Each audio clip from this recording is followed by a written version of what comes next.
If you just listen to people and ask questions, it influences everything. And so this client of mine hadn't asked the question, what's the situation for me? And it's not the 20 questions that you have on the website that say, here are the 20 questions you must ask a syndicator to know if they're the right guy or not. You know what? Every syndicator writes their 20 questions, and they're going to write them so that they can answer yes to all of them. But what's more important to you as an investor? Those are the things that we have to get to. How do we learn what is the right way to ask a question?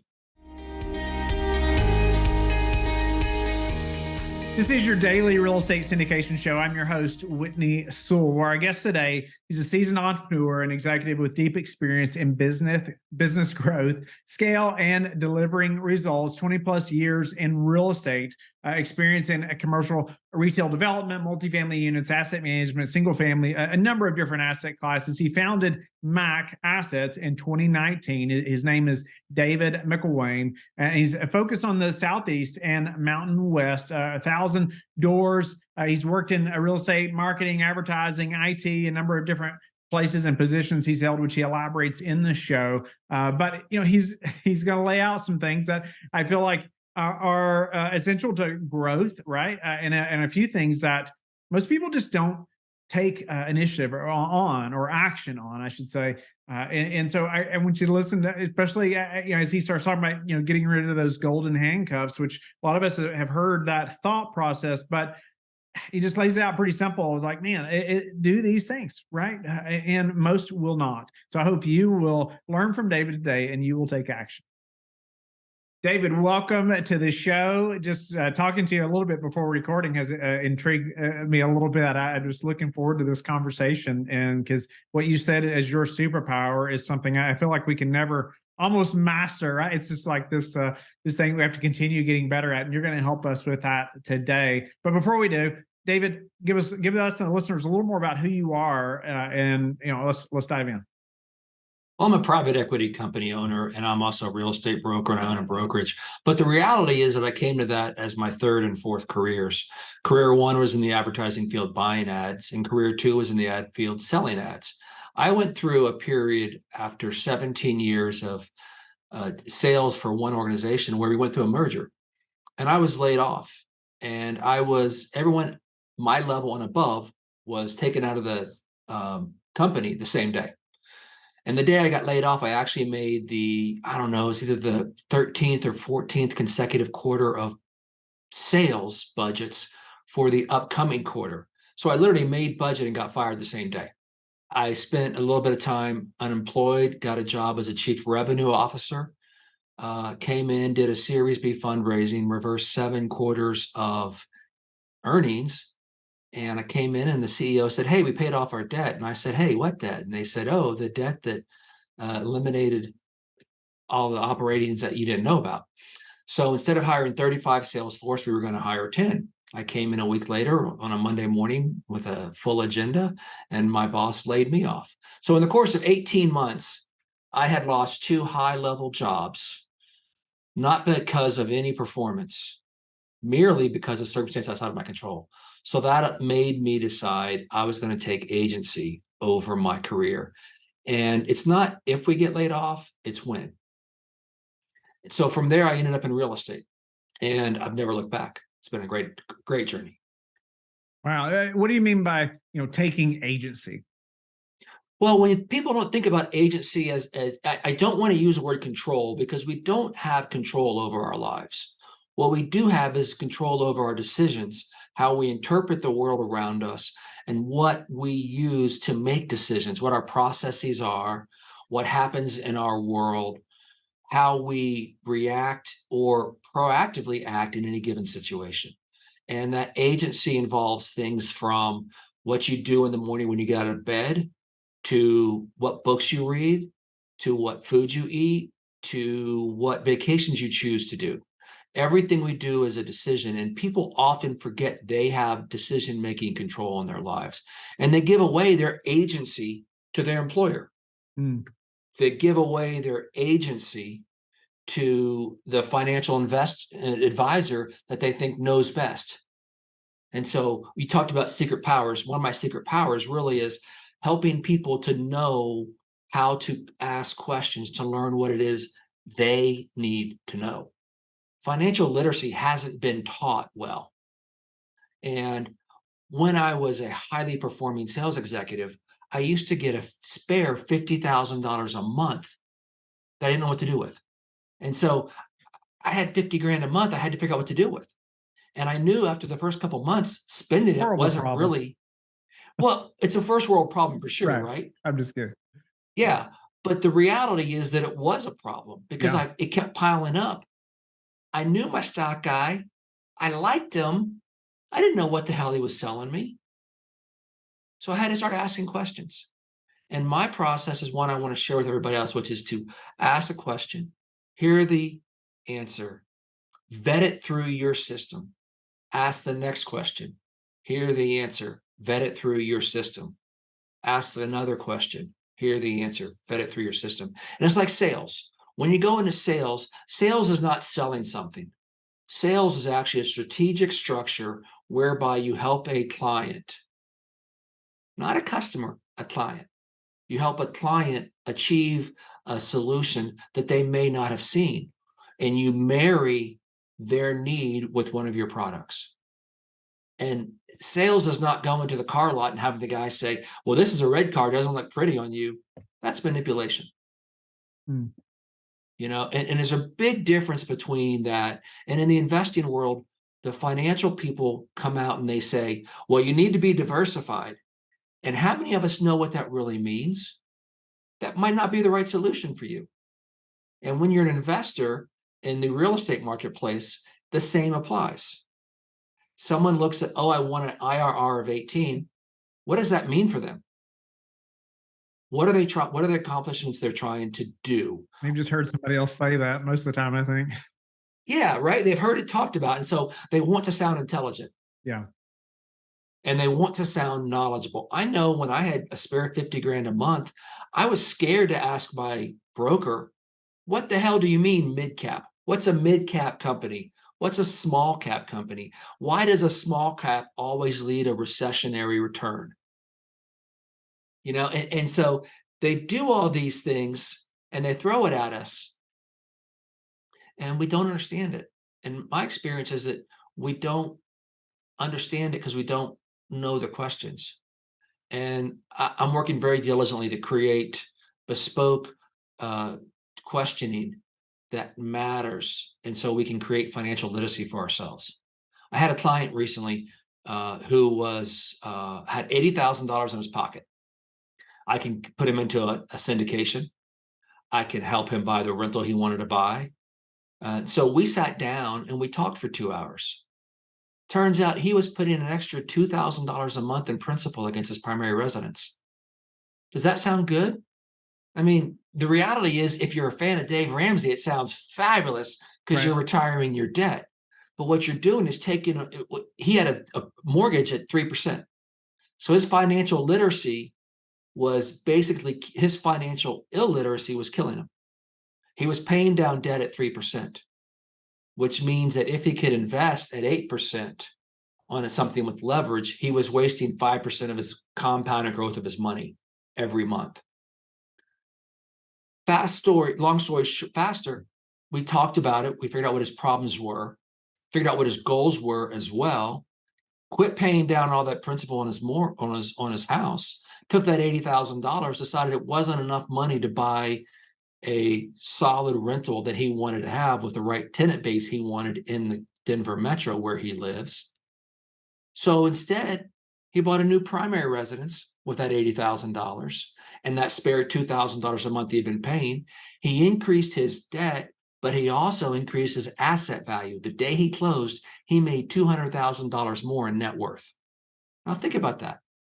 If you just listen to people and ask questions, it influences everything. And so this client of mine hadn't asked the question, what's the situation for me?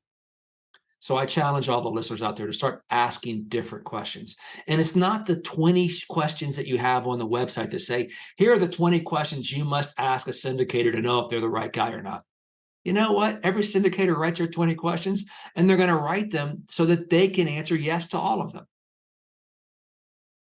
But what's more important to you as an investor? Those are the things that we have to get to. How do we learn what is the right way to ask a question? So for example, if I'm going I to want to buy with ask you like, that. yeah, fire away.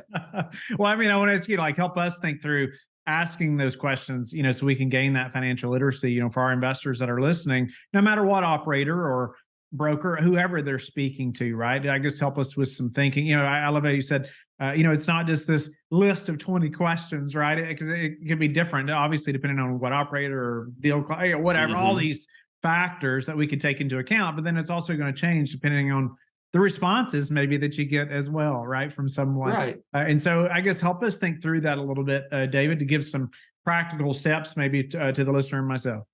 So some macro categories: risk tolerance, right? Are you a 30-year-old that can have a 30-year horizon, or are you a 60-year-old? And what's the risk tolerance? Then also think through what are the trends that you think are going to continue to improve in the marketplace to create value. So if you think housing's a good trend, then you probably shouldn't be looking at self-storage if housing is a better trend. So part of this is to create goals.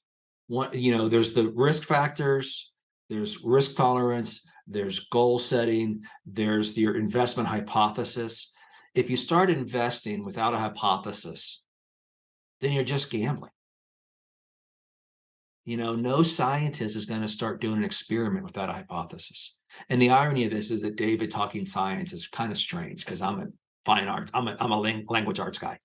But think about this. If we're going to invest, we need to have a hypothesis. So I passed on cryptocurrency because my hypothesis was that it wasn't needed in first world countries, and it was going to be a deregulated area fraught with crime and fraud in third world countries. I missed a lot of money, but I never worried about my investment. And that was okay. I was good in my shoes because of that. But at the same time, when SBF got caught and the house of cards crumbled, I didn't take any risk. So that wasn't in my risk aversion set. So as we think about what it is, we lay out all those core things: strategy, timing, risk aversion, and then we go dive in deeply. So if I'm going to be a multifamily investor, I'm going to ask, where do I think the right markets are? Why do I think those markets are right? What's important to me? Because the syndicators often say, here's what's important to them, but it might not be the same things as what's important to the investor. And I think the crucial part of this is for the investor to think through what matters to them and why. I have a friend of mine that's an investor, and she was investing private equity into a real estate company. And we both got the same offering. And I turned it down because it was a 400 times valuation of cash flow. And I did the math and I said, I'm not going to give that guy money at a 400 times cash flow valuation, no matter what. She's like, oh, it's a great deal. I trust the guy. So her mechanism was trust. My mechanism was mathematics. Neither is right nor wrong. And I think it's about knowing yourself. And that's a part that people ignore. When we dig into why do we buy a stock, Warren Buffett says we invest what we know. Right. And so if we're going to buy a stock and we don't know anything about hedge funds, is it wise to buy into a hedge fund? Quite probably not. The difference between investing and gambling is very small.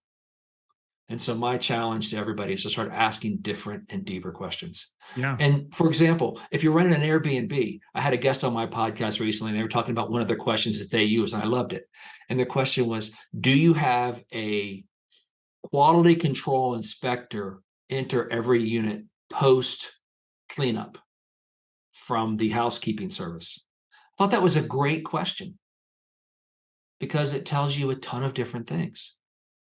It tells you, A, do they have the size to handle detail? Are they detail oriented? Are they looking at the customer experience? If the customer experience is not important to the investor, maybe it doesn't matter. But if the customer experience is important to the investor, it really does matter. Yeah. I wanted to go back just a little bit there where you mentioned, investors need to know what matters to them and why. even going back to your, you mentioned earlier, risk tolerance and thinking about age and the trends you believe. And I think often, people may come into some money, or maybe they even make some money, right, in some way, and they don't know to even think through those things that you just laid out. Right. As simple as some of Right. those are, think about their personal risk tolerance before they make that, say, $50,000 investment, right? And whatever they're investing in, but even outside of the asset itself, but even them personally, and thinking about, even their something as simple as their age or their personal goals, for their own finances. I've got a draft written right now of a blog post that I haven't quite finished yet, which is basically going to be, what's your risk number and how do you get there? We just exited an offering, and the cash came into the operating company, and then it went through the property management company to distribute back to our investors. And it took a little bit longer than we thought. And I had two investors who were really anxious to get their returns. And it was a really seminal moment for me because it reminded me that I probably shouldn't have had those two investors in the portfolio, because they were dependent on that for other expenses. And if you're investing in long-term holds, and then you're dependent on that investment for daily living, those goals might not be in alignment with your actions. Right. If you're going to buy an illiquid investment, but you need liquidity, that's one of those things that people need to think through. And often they don't. Let's say it's your first $50,000 inheritance, and you don't know what to do with it. You got to start asking questions, and one of the ways I practice this is that I think through what happens if I win a lottery. Do you realize that almost every lottery winner goes broke within 2 or 3 years? Yeah, it's very unfortunate. Right. And it's a combination of things. Part of it's probably getting scammed. Part of it is probably not thinking through what would happen when. And if we can think through, why would I need X? My daughter is a rising junior at Rutgers, and she's discussing with me where she's going to go next. So the question becomes, what are you going to do? And she goes, oh, I might go to grad school. I might go to law school.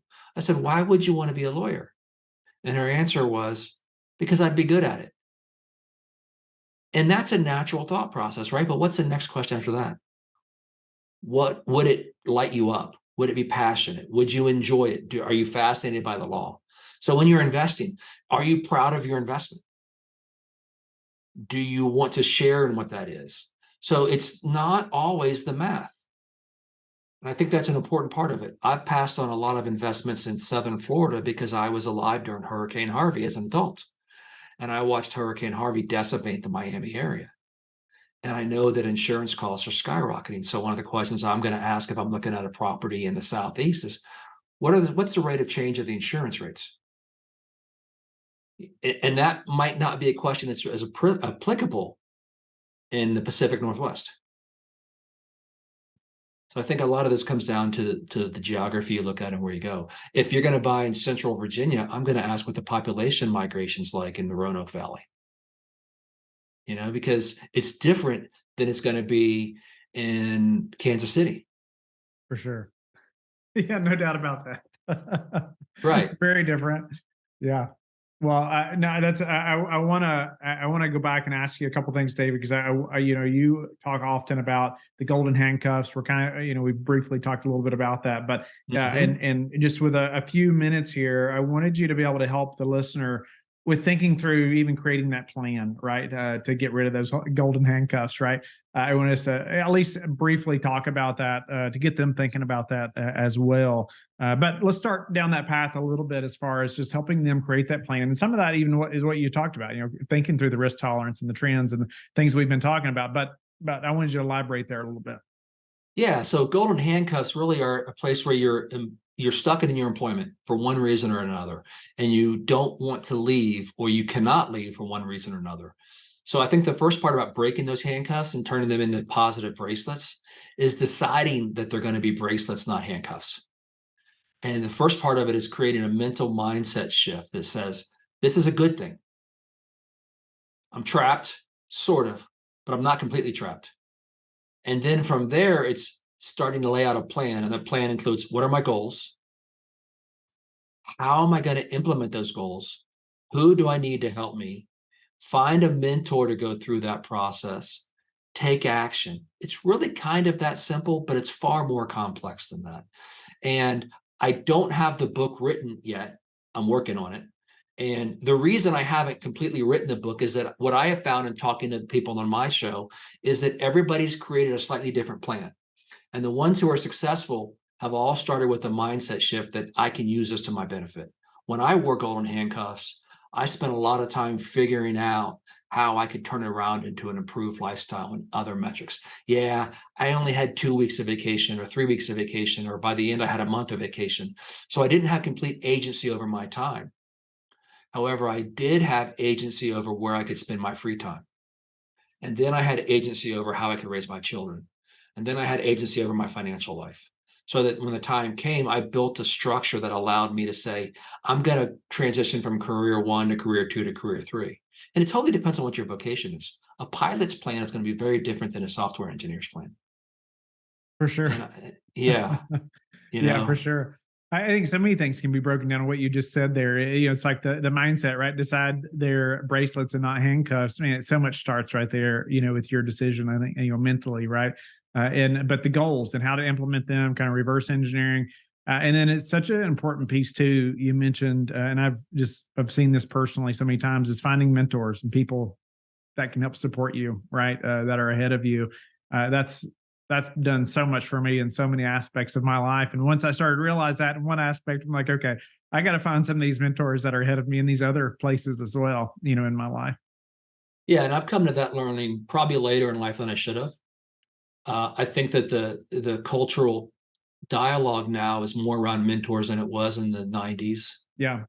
When I started the workforce. And in the 90s, the thinking was you get into work, you get a job, and you stay on, and you'll be okay. The reality is that the average American changes careers 5 times. Careers, not jobs, careers. And as we think about that, I think it empowers us to say, hey, I've got golden handcuffs today. Tomorrow, I can turn those into my new business. And I interviewed a person who had lost their job, and because they lost their job, they were able to start their new business. And from They didn't that, have a they've choice. blossomed. Right. Well, no, but they did have a choice. They could have taken that severance package Yeah. and gone to the next job. Yeah. And like when I lost my job, I made the decision to go into tech, from advertising into tech. And it was an experiment. It didn't work for me. Okay, keep moving. So you got to have that mindset that it's an opportunity field, not a limited, narrow road in front of us. And I No think that doubt about mindset it. is huge. David, I wish we could continue talking and talking about it. We're going to move to a few final questions, though. Yeah, but I think if people could just think about what you just said in the last 5 minutes, I think, and really implement a little bit of that, they're going to go. It's going to change their perspective, right, on where they could be 6 months from now, or especially a year from now, or 2 years from now. Just to think through that. But what would you say is your? Because and I want to ask you this because we've talked about it briefly, but your best advice for passive investors today? Figure out what's important to you, talking to people, laying it out in a plan, and then digging in to make sure that what's important to you is fulfilled in your investments. What are a couple of, maybe one, or even the most important metrics that you track? It could be personally or professionally. Well, I track year-over-year returns on all of my investments. I track the internal rate of return on an annualized basis for all of my investments. I track the cash flows. So I track all those normal things.